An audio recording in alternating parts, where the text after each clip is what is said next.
Latest ASA Live. I'm Cindy Morris, the Vice President of Development and Community Engagement at ASA. And today I am with some people who you may recognize. In fact, I'm not even going to introduce them. I'm going to let each one give one sentence so that they can tell you how they would want to be introduced. But we are talking to legends in our field today. In fact, these are all participants in our legacy interviews that we released last summer. And we are very excited because starting this week, our webcast of the legacy interviews is now available as a very easy to listen to podcast. You can find it on any system that you use to listen to your podcast. We're going to be talking to these four people. Let's hear who they are. Ken, do you want to go ahead and tell everybody who you are? One sentence. How do you want to be known?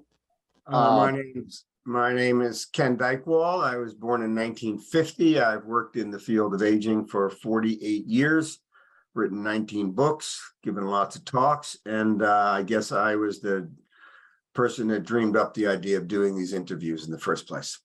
Absolutely. Jennie, ladies first. Oh, thank you very much. My name is Jennie Chin Hansen. I live in San Francisco and have been blessed to have the opportunity to fall into this field of aging and geriatrics nearly 50 years ago, and with mentors whom I am with today that you'll hear from. Thank you. Percil. Yes, I'm Percil Stanford. I guess I'd like to be known as one who has had deep empathy for older people, since I was a very young person, and particularly want to help to enhance the voices of the voiceless and vulnerable older people. Love it. And Paul. My name's Paul Nathanson. 50 years ago, I was the founding and first executive director of what is now called Justice in Aging. At the time, it was called the National Senior Citizens Law Center. It was part of the University of Southern California, initially funded by OEO, the Office of Economic Opportunity, which Maggie Kuhn, a good friend, called the Skirmish on Poverty. I love it. I need to say, though, that Percil here. Percil, what was your first White House Conference on Aging? What year was that? Well, I got involved in the 1961 conference as a student. So what basically we're talking about is that sitting before you on this screen is all roughly 200 years of experience in aging. And I think that probably sums up why we did the legacy interviews. Ken Dychtwald, the masterful Ken Dychtwald, reached out to us and said, I have this idea. We should get recorded and keep in perpetuity the stories, the experiences, the learnings from the people who really, in essence, helped create this massive field of aging. And thank goodness we listened to him. What he really drove and helped produce and create is a series of 12 interviews with the leaders, the pathfinders in our field. And we are so excited because over the last year, they have received thousands and thousands and thousands of views. And now we are going to be able to offer them to you as a podcast. And to celebrate that, we thought we would bring back a few of our legacy leaders to talk to us a little bit. And we're going to ask them something special today, I hope. First of all, I heard kind of three words that I particularly loved in the descriptions of each of you. Jennie, you used the word mentor. Percil, you used the word empathy. And Paul, you used the word justice. And I loved those three words. I would love to hear from each of you kind of why those words, what mattered to you as you were coming up in the field and working so hard to create this. What mattered to you in that? So Percil, you said empathy. What led you in that space? Well, when I first went to excuse me, when I first went to college, I was trying to find an area that was really meaningful. And I had started out when I was in high school, even in the ministry, and I was deciding what I wanted to do. And ultimately, being exposed to the field of aging, I decided that if I wanted to serve in a meaningful way, that I could serve through working on behalf of older people. And having grown up around very old people in my community, in my church, I felt that there was no better way to serve. So after working in the community, working in the church, it was very clear to me that I had to understand, put myself in the place of older people in order to be able to meet their needs and expectations. So that's where I come about the notion of empathy. You have to feel, you have to understand. You just can't say that I'm going to do something. You have to do it with feeling and put yourself in those persons, not necessarily shoes, but their total being. I love that, in their total being. Paul, I'm going to look at you for a moment and say you said the word justice, not just as justice in aging, but that is clearly, I mean, that drove you. Talk to me about justice and how that led you to this field. Well, I started out in a large law firm in Los Angeles. Melvin and Myers was hired by Warren Christopher, who, as many of you know, was the Secretary of State and Attorney General. But I got there and I thought they were on the wrong side of every issue. They sort of represented CBS against the Smothers Brothers and Union Oil in the Santa Barbara oil slick case. And I decided after a couple of years that I really didn't care, rich people getting richer.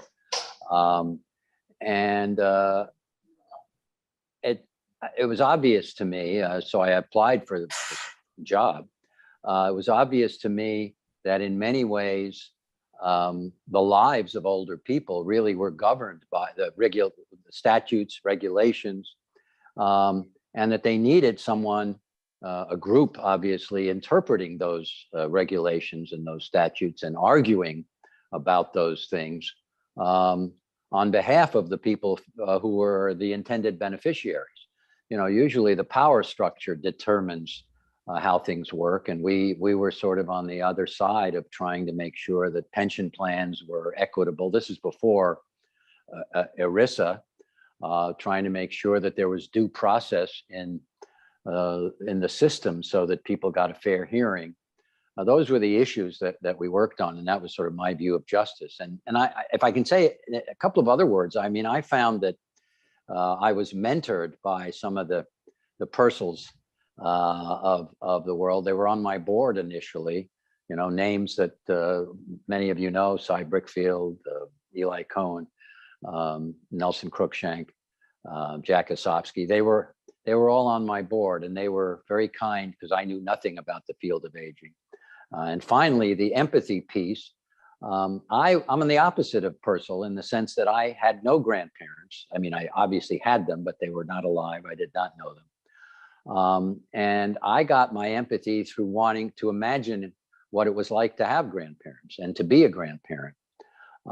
Anyway, so that's my, probably spoke too long, but anyway, but justice is really the piece, it seems to me, that had been missing in many ways from the, and we actually ended up amending the Older Americans Act to require area agencies on aging to fund legal services. I'm not sure they're all crazy about that, but they have now been required to do that. And Paul, I'm going to interrupt you just for a second. Paul, your grandparents, who you say you didn't have, they were knocked out by the Nazi regime. Uh-huh. Right. And then your dad committed his life to trying to bring justice to what transpired from that. So your rooting in justice is part of your family heritage, isn't it? Well, thank you. Yes, my grandparents, my grandmothers were killed in one of the camps. And my father, who was a lawyer in Germany, then my mother came to the States in '39.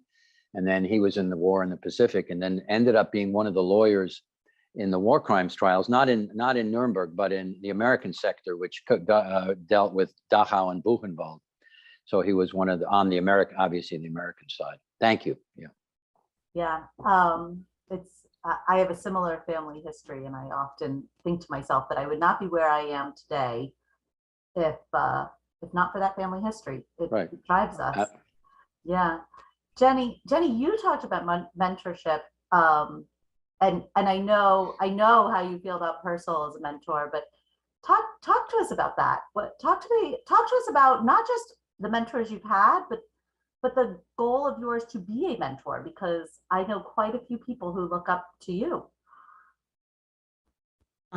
Well, thank you for pulling that the term out, and I have to admit that I never used the word mentor. I think there was more of a sense of being with people like Percil, and Paul. I knew like I was a person in the audience, and I would hear Paul speak and be obviously bowled over with the content that he shared, with the beliefs that he brought out.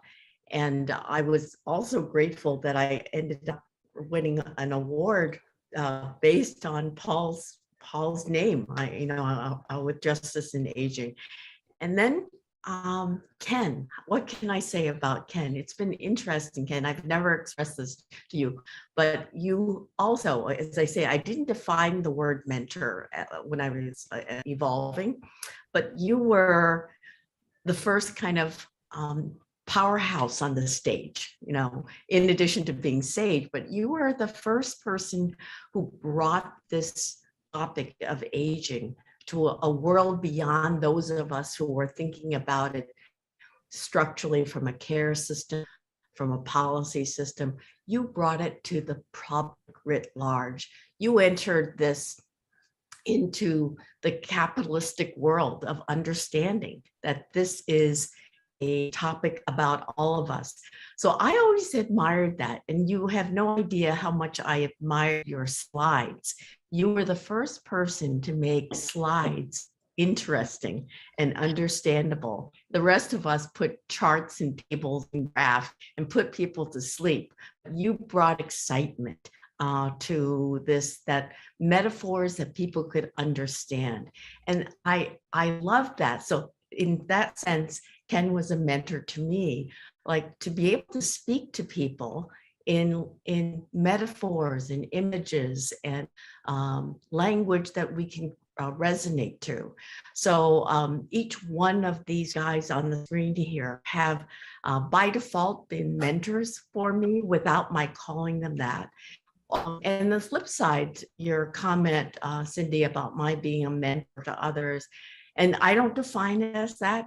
And my point is perhaps I can be a catalyst, a vehicle for those who don't know something that I happen to know, or the fact that I might know somebody that might be helpful. So that's how I operationalize it. I've never actually called it mentorship in that sense that we use today formally. I'm just grateful for people who have experienced before me, with me, and who have not yet experienced it yet. I love the term catalyst. I almost want to change the word mentor to catalyst. I think that's such an incredible concept of being able to drive forward the next opportunities and the next big bangs. Ken, I'm going to say something that I don't know if you know. So I joined Aging just a couple of years ago, and I get hired by the American Society on Aging, and Peter Kaldis, our CEO, says, I just met with Ken Dychtwald. I've recorded the conversation, and I want you to watch this as your introduction. And here I am, I'm responsible for the development for ASA, right? There is no better teacher, no better catalyst than Ken Dychtwald on being able to connect the dots between the aging, the services, the justice, the empathy that we need to broach this with, and the value of that across our country in every single industry. You have created a world that understands that better. And that. Thank you. Here. I underscore that. Yeah, and I will tell you, so if we're going to talk about catalysts, I'm going to name you as my first catalyst in aging. And I'd love to hear from you, shortly thereafter, similar today, it was a summer vacation day. My children were home and I had to tell them they had to leave the room because I was about to talk to Ken Dychtwald. Can you tell us for a few minutes, this was your brainchild to bring all these pathfinders together. Tell us what drove you and why this has been so special for you to work on. So I had been finishing a book of my life lessons that after my dad died, I became quite fascinated by what's called an ethical will, the idea that in some religious traditions, one did not just leave a material will, here's the stuff and who gets it, but an ethical will. What are your life lessons? What are the stories? What do you want to pass to future generations? And oddly, when people started interviewing me about my book, they didn't really care about me. They wanted to know what Bob Butler was like and what was it like to know Maggie Kuhn and who were the influences in my life. And I thought, some of those folks, Bernice Newgarden, Bob Binstock, Butler and such, Maggie, were no longer alive, but there are some extraordinary people who have shaped this field, not only with their ideas, but with their hearts, their sense of justice, right and wrong, who are the warriors in a way. And I thought, I want to get their views while we can get them from them. So I reached out to Peter and you, Cindy, and I said, I want to do these legacy interviews. We'll do them by Zoom. And I don't know if anybody will say yes. So I invited Fernando Torres-Gil, Terry Fulmer, Jennie Chin Hansen, Percil Stanford, Paul Nathanson, Imani Woody, Larry Curley, Linda Freed, Kathy Greenlee, Jeanette Takamura, Jack Rowe, and thinking that if I'm lucky, I'll get 4 or 5 responses. And within about an hour, all 12 had said yes and thank you. Yes. And so I had the good fortune of sitting in front of these 12 extraordinary, heroic, decent. I kept thinking, wow, these are just such good people. They're not driven by money. They're driven by doing the right thing. There's Percil, for example, who grew up in a neighborhood, and partly what made him into a competitive college athlete runner was the fact that the white kids in his town would chase him. And he grew up in a house with no electricity or running water. And then he emerged to become the force between the fields of aging and social policy and diversity. And there's Jennie, who at the age of 28 became a widow with a young child and found herself caring for her parents, who she relocated to live with her, and her son, and then started Unlock, which is really the model for programs all over the world, and became the first Chinese American head of the Geriatric Society and also AARP. And there's Paul Nathanson, who 50 years ago created Justice of Aging, and by the way, would occasionally go off and smoke weed with Maggie Kuhn when he was the secretary of the Grey Panthers. So he's always been a bit of a bad boy. And I thought, and by the way, all 12 of them were amazing, different, amazing, caring. And I thought, how lucky are we to work in a field where its founding pathfinders are so incredible and so driven by doing good. And fortunately, and I'll just wind this up, The interviews went great. We've had over 10,000 people have watched them all. They are now coming out in podcast, easy to listen to. You'd be nuts if you work in this field or you have any interest in aging or housing or policy or education or medical or nursing to not listen to what these people have to say, because I got them to talk about not only what they were proud of, but what frustrated them and where they felt short, and what the role was of mentors when they hit their hard places in life. And so they were personal and they were also professional. I'm glad to say that in a few weeks, Nova Academic Publishers is coming out with a wonderful book for students all over the world of their interviews. And we've just gotten word that 213 PBS stations starting in September, October will be airing a distilled down 1 hour of all this.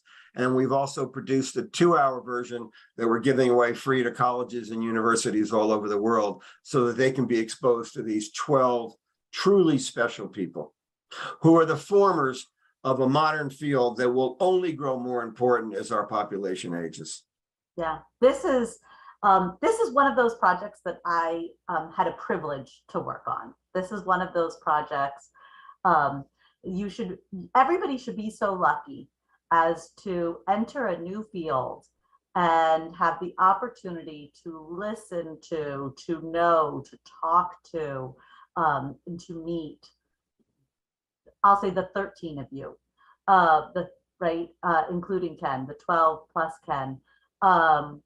And that has been game changing. And so as somebody who is learning from that, I think that's one of the reasons why I have felt so invested personally in this. And I have found you all to be such wonderful role models in the teaching process. We have just a minute left. I'm going to ask you to give me one word. Everybody, one word. If you had to think of the word that would describe how you felt as one of the people who was interviewed on the legacy interviews, what's your word? Oh, wow. my word would be overwhelmed and honored. Love it. Paul?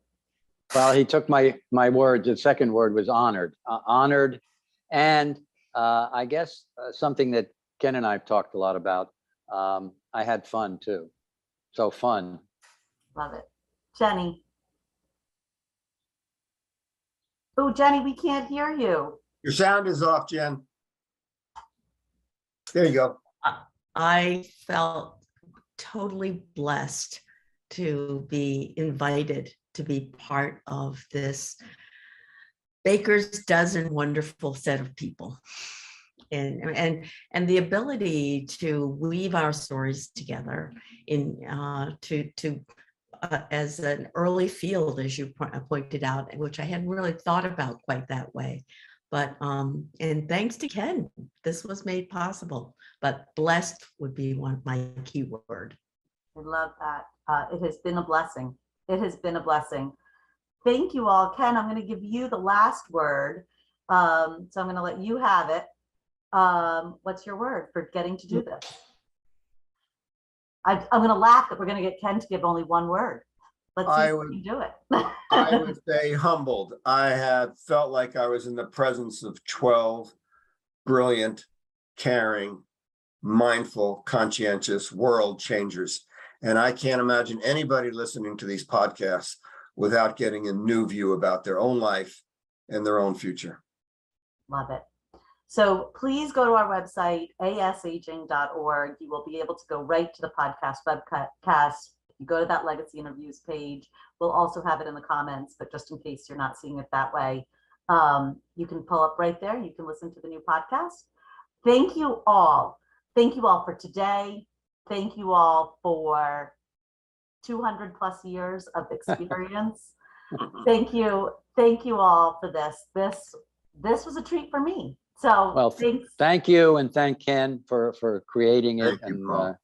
I appreciate it very much. And I love your Mickey Mouse in the back there. Yeah. My Mickey is looking for your, No, right.